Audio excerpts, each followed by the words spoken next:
My friends, there are good news for Ukraine, with the United States announcing a $61 billion military aid package. It's an early Christmas for the armed forces of Ukraine. A lot of military equipment is already flowing towards the country, like this convoy of M777 artillery pieces spotted somewhere in Poland, as well as tens of thousands of artillery rounds that are currently being produced and that will soon be on their way to the front.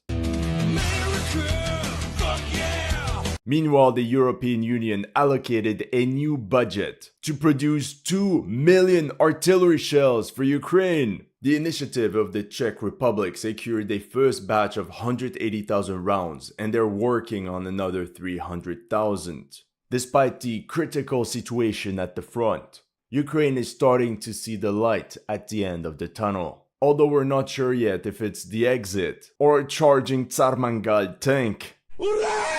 At this point, the Ukrainian battle plan for 2024 is simple. Hold the line, inflict as many casualties on the Russian armed forces as possible, while they wait for reinforcements from the latest mobilization law, as well as lethal aid and ammunition deliveries from their US and European partners. A coalition of European countries aim for the first deliveries of 24 F-16s to start this summer, out of a total of 97 meant for Ukraine. Spain is about to send an additional 19 Leopard 2A4s to Ukraine. Sweden and Denmark have announced the joint production of 35 new CV-90 midlife update infantry fighting vehicles, also meant for Ukraine. Meanwhile, Bulgaria will transfer 100 BTR-60PB they had in storage. The US pledged 250 M1117 Guardian armored security vehicles, equipped with a 40mm Mark 19 grenade launcher and a 50 caliber heavy machine gun.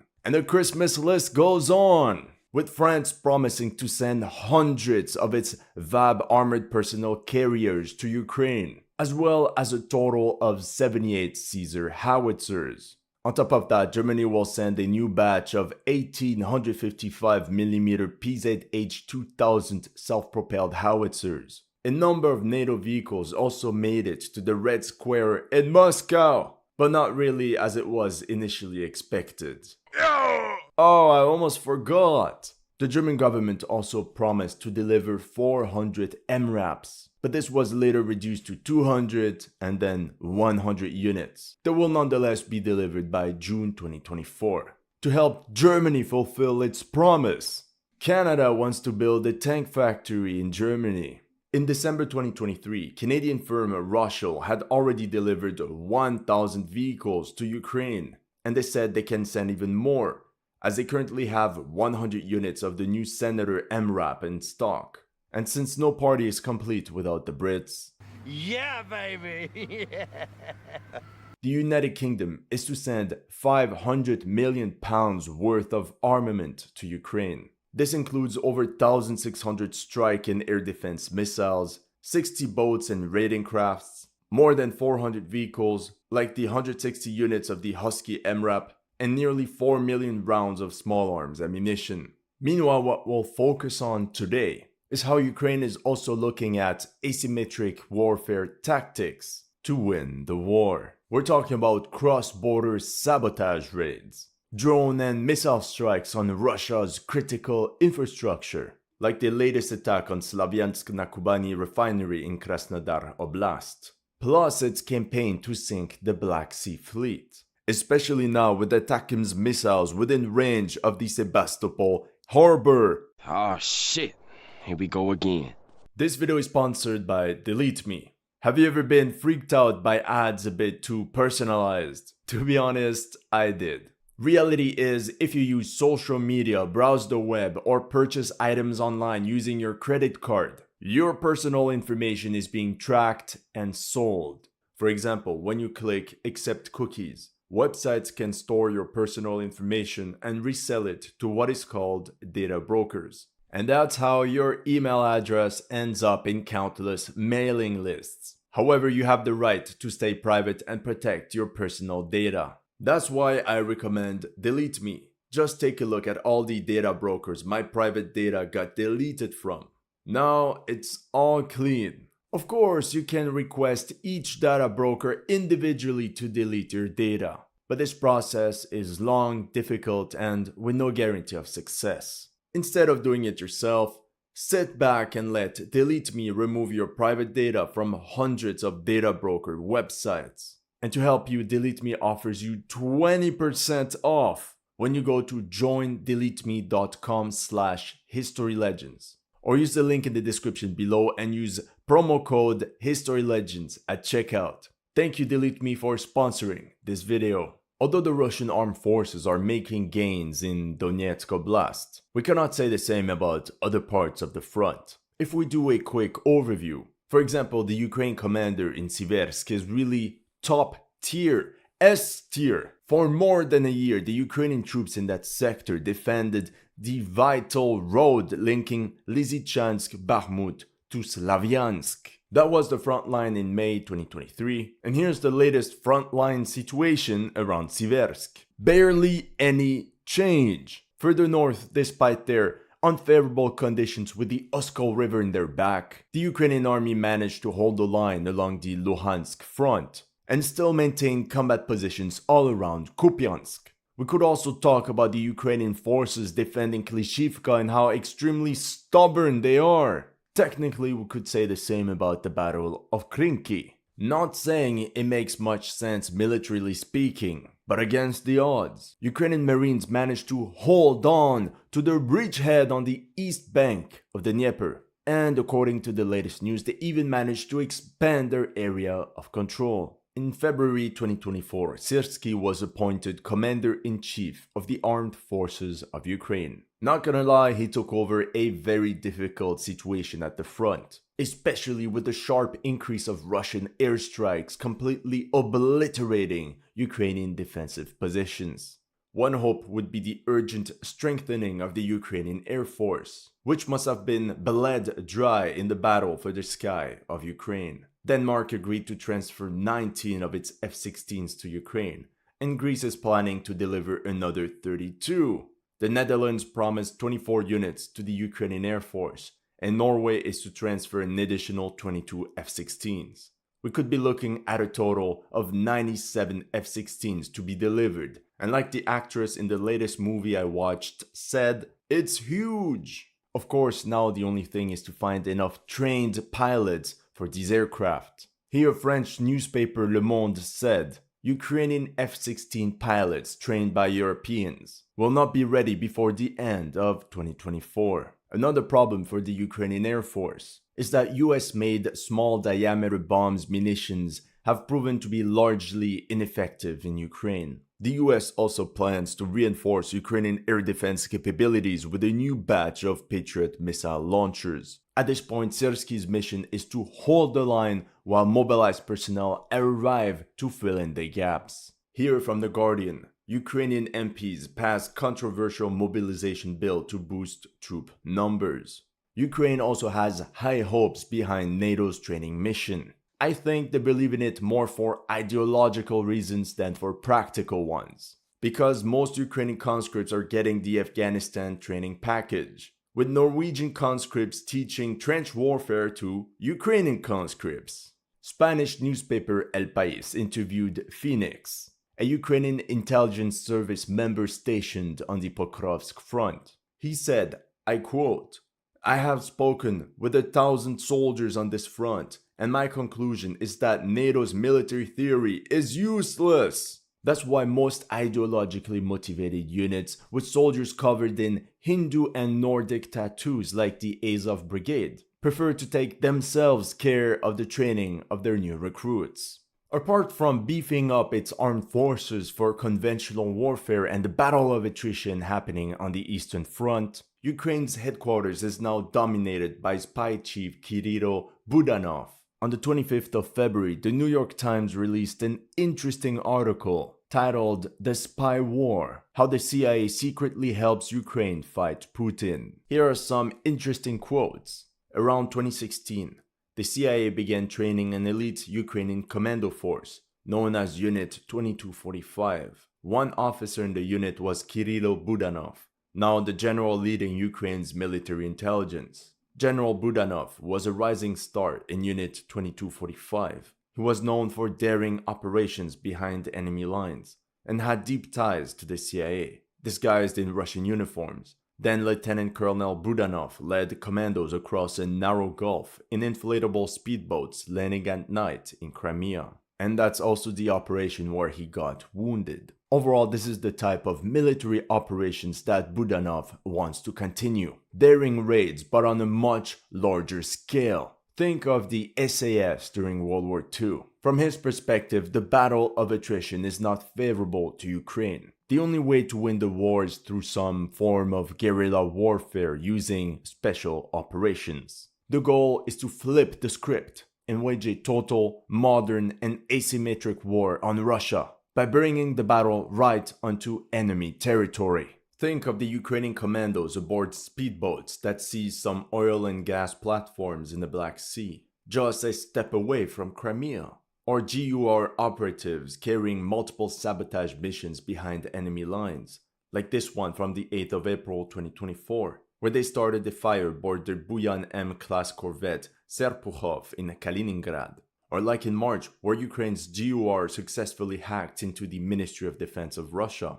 One of their latest raids happened just a few days ago on the 26th of April, when the Ukrainian sabotage team destroyed a Ka-32 multi-purpose helicopter on the tarmac of the Astafieva military airfield in Moscow. Allegedly, Ukrainian operatives even struck PMC Wagner mercenaries in Sudan. Some other example of this asymmetric war was the latest Ukrainian incursions into Belgorod Oblast. A first series of raids took place in May 2023, and the second round in March 2024, right before Russia's presidential elections. Publicly, the operation was carried out by multiple battalions of the Russian Freedom Legion and the Russian Volunteer Corps, or RDK in Russian. Мы идем, чтобы освободить вас от нищеты, бедности и страха, освободить от диктатуры террористической организации, захватившей власть. In reality, I don't think there are more than 200 Russian volunteers in both of these units combined. Here you see the full strength of one of their battalions. 20 soldiers at most. This invasion force, or more like a raiding party, was reinforced with various elements like GUR operatives and volunteers from Ukraine's International Legion, including a number of Poles like you can see in this video. Overall, multiple hundreds of men, perhaps as many as 1,000 to 1,500. The objective was to infiltrate across the Russian border and push as far as possible to sow chaos in Belgorod Oblast. Everything started on the 12th of March, when Ukrainian troops crossed the border in Kazinka, Nekhativka, Shebekina, and Gorkovsky.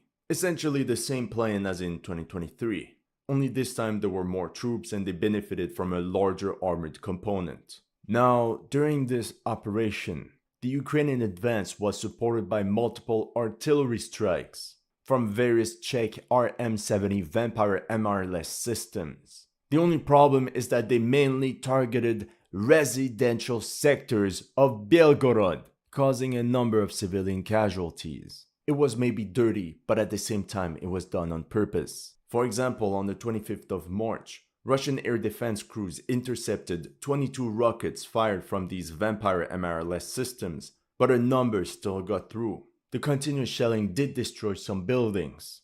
Are we the baddies? But this terror campaign backfired. According to this article by the Washington Post, the population of Belgorod increasingly supported the president during the election because of all these strikes. Now, in terms of ground operations, many times Ukrainian forces had to push through in open terrain, so the furthest point of advance in every sector was at most 3 kilometers. After the Russian forces recovered from the initial shock, they simply shelled Ukrainian columns with everything they had available, making any additional move forward extremely difficult for Ukraine. By the 7th of April, anti-Putin Russian volunteers had left Belgorod Oblast. Yet, Wikipedia in all its scope claimed the operation was inconclusive. Are you kidding me? The objective was clearly to cause social unrest in Russia. Perhaps they were hoping to get more volunteers and to start a civil war in the country, or perhaps provoke the Russian army enough into diverting troops from Donbass and redeploy them all the way to the north. Maybe bait them into an offensive towards Kharkiv. But Russia did not take the bait. The Russian population overwhelmingly supported their government. So in the end, these cross-border incursions ended in a failure. However, this guerrilla war nonetheless pins down a big number of Russian security forces all across the border and inside the Russian cities. Police and military personnel that could be used right on the front line. Ukraine also found a way to force Russia to divert precious air defense batteries from the front towards the rear to defend their critical infrastructure. Now, as you can imagine, Ukraine can only hurt Russia so much with its sabotage missions and ground operations. With the help of intelligence services and GUR operatives, Ukrainian HIMARS continuously strike Russian command and control centers or various concentration of troops. Simultaneously, Ukraine also ramped up a new form of guerrilla warfare, with drones and missile strikes to cripple the Russian economy as well as its ability to support the war effort. For example, here are the fuel requirements for some Soviet-era armored vehicles. The fuel capacity of a T-72 is 1,200 liters. For BMP-1, it's 1,400 liters. And for BTR-80, it's 300. No fuel, no offensive. No offensive, no Donbass. No Donbass, no victory. So apart from military bases, logically the main targets were oil refineries. Now, as you can see on this map, most of Russia's oil refineries are located within 1,500 kilometers of Ukrainian territory. However, 40% still remain beyond the reach of Ukraine's current weapons. Although the current campaign started in January with attacks on the Ost-Luga fuel terminal and Tuapse refineries, the real offensive started on the 12th of March, right before Russia's presidential elections, with a series of very precise drone strikes on Russian refineries. Drone strikes were reported in Kuibyshev, Ryazan, Novoshakhtinsk, Norsy, Kirishi, Syzran, the Slavyansk refinery in south of Krasnodar Oblast, and another in Kaluga, all within 700 to 1,000 kilometers from Ukraine. Some refineries, like the one in Novoshakhtinsk, reported no significant damage, and many resumed operations the same day. However, others came to a complete halt. The Ryazan oil refinery accounts for 5.8% of Russia's total refined crude oil. Ukraine hit bullseye on the 13th of March. The refinery was set ablaze after being hit by multiple drones. It took 2 weeks for the refinery to return to 60% of its normal intake capacity. The combination of these strikes disrupted 14% of Russia's total refined oil output. You can see a clear drop in weekly gasoline production around March 2024. Russia had barely time to recover. That Ukraine launched a new wave of drone strikes in late April. Ukraine struck an oil refinery in Smolensk district and an oil storage terminal in Yartsevo. The next day, oil tanks were set on fire in Omsk. It's a low-cost, high-payout campaign that Ukraine can continue to wage on enemy installations. Russia found a low-cost solution to the problem by protecting their oil depots with cope cages. Of course, Ukraine also ramped up its aerial raids by targeting military facilities. Listen up, on the 2nd of April, a Cessna-type drone packed with TNT successfully traveled over 1,000 kilometers and struck a Shahid drone production center in Tatarstan. The Ukrainians essentially converted an Aeropract A-22 aircraft into an unmanned aerial vehicle. How, you might ask? Well, David Axe from Forbes wrote the following. Remember that in 2019, the US Air Force stripped the seats and controls out of a 1968 vintage Cessna 206 light plane and installed in their place a set of computer-driven servos. Since it's based on a sport plane, the production cost of this A-22 drone is around 90,000 USD. Still much cheaper than an air defense missile. Talking about this, on top of drone strikes, Ukraine also resorted to missile strikes. Surprise, surprise, Ukraine uses long-range missiles secretly provided by the US. And here the New York Times reveals President Biden secretly approved the decision to send more than 100 of the longer-range missiles in mid-February. These ATACMS missiles have a range of 300 kilometers and thus greatly expand the number of targets Ukraine could strike inside Russia. In the night of April 4th, Ukraine targeted 3 Russian airfields, the one in Engels and the one in Yeysk, but the main strike took place against Marozovsk, a Russian airbase home to a good number of Su-27 and Su-34 aircraft. Although Russia claims to have shot down 44 drones that were on their way to Marozovsk airfield and that no serious damage was inflicted, Ukraine claims to have destroyed 6 fighter aircraft and damaged another 8. Ukraine also found a new way to destroy enemy aircraft. For example, on the 19th of April, the GUR and the Ukrainian Air Force ambushed a Russian Tupolev 22 M3 supersonic bomber over Stavropol and shot it down with a modified S-200 missile at a distance of 300 kilometers. Oh yeah, 2 days before, on the 17th, Ukraine also targeted the Jankoy airfield in Crimea. 12 ATACMS missiles were launched from Kherson in 2 waves, and according to the satellite image, the Ukrainians destroyed 4 Russian S-400 surface-to-air missile launchers. Here's another picture of the resulting effects of these missile strikes. This was a disaster for Russia. They basically lost an entire S-400 battery.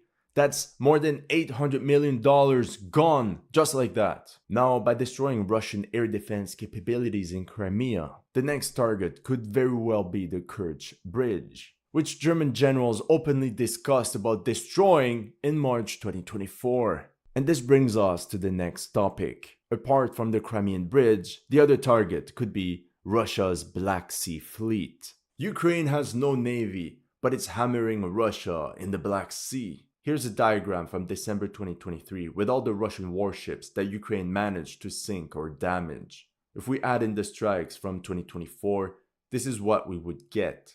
It's definitely a source of worry for Russia. Also notice how Ukraine destroyed or damaged 9 out of 14 amphibious warfare vessels. Ukraine uses 3 methods to destroy enemy warships. Number 1, using surface kamikaze drones, like the very famous invention by the GUR, the Magura V5. These swarms of Magura USVs actually sunk 3 Russian warships. To counter them, the Russians now positioned a number of barges at the entrance of their harbors. Method number 2, with Neptune RK-360 anti-ship cruise missiles. And method number 3, with cruise missiles fired from aircraft. On the 23rd of March, 12 Ukrainian aircraft lifted onto the air. 9 Sukhoi-24 bombers from Starokonstantinov, 2 MiG-29 from Uman, and another Su-27 from Mirgorod. In combination with Neptune anti-ship missiles, the Ukrainian Air Force fired its Storm Shadow and Scalp cruise missiles towards the Black Sea Fleet, and presumably damaged 4 Russian warships in Sevastopol. We're talking about 2 Ropusha-class landing ships, Yamal and Azov, as well as an inactive ship the Russians captured from Ukraine in 2014, the Konstantin Olshansky. And the 4th one is the Ivan Hurs intelligence vessel that repelled an attack by Ukrainian naval kamikaze drones around 10 months ago. The big dilemma for Russia is, since they're the defenders, they have to be successful 100% of the time. It puts a lot of strain on personnel and equipment, whereas the attacker only has to be successful 1 time to claim victory. In order for Storm Shadow missiles to go through, Russian air defense capabilities have to be either destroyed or blinded. In this video, a Ukrainian Su-27 upgraded with various Western systems, as you can see with the iPad installed inside the cockpit, or how they outfitted Soviet-era aircraft with NATO missiles like the anti-radar AGM-88 HARM. With F-16s, the situation is going to get even worse. The F-16 models AMBM available in Europe have already gone through a midlife update, which granted them the ability to fire AGM-88 HARM missiles, as this will allow Ukraine to expand its wild weasel tactics. Essentially, a Ukrainian aircraft will be able to bait and destroy Russian anti-aircraft radars at a much greater rate. Less radars, less detection rates, and more missiles go through. In response to the threat of Crimea being cut off, Russian engineers have started building a railway line linking Rostov to the Crimean Peninsula. Although it's a bit too early to speak about the siege of Crimea, Ukraine is slowly turning up the heat, especially now with ATACMS missiles being within firing range of the Sebastopol harbor. That's all I have for you today. Let me know in the comment section what you thought of my analysis. If you're new to this channel, make sure to like and subscribe. And if you want to support my work, make sure to check out my Patreon or PayPal. The link is in the description below.